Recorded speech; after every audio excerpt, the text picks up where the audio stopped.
at nung tumakbo siya, and even I think she was at number 10 at that point. Now, talagang alam nating lahat na in all realities, maganda na dalawa lang silang tandem. Kumbaga parang mas madaling pakinggan, mas madaling i-suggest sa tao na dalawa sila. Mas madaling isingit sa mga boboto ng maka-alyansa at maka-Duterte.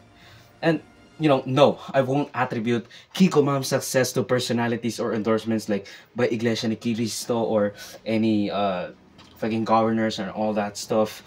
Only the youth who bugged their parents and their peers to vote for Kiko, Bam, Heidi, Luke.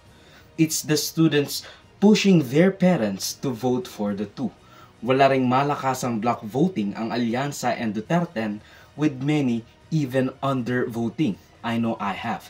And I don't think I voted for any Duterte candidate, but I did vote for Abby Binay. And then the rest would be PLM and Heidi and Makabayan, some Makabayan. Now, talagang outstanding ang mga kabataan. They clutched and brought home the winning factor to surge Kiko, Bam and Akbayan and even Mamayang Liberal to the front lines, to the top, and to do, or at least to have a fighting chance or representative na pwedeng sumama kay Risa as an independent opposition.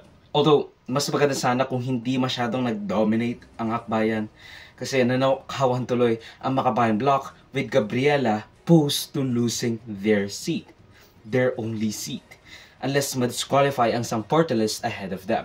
And Bayan Muna faces delisting after failing to secure seats for, I think, consecutive election cycles already.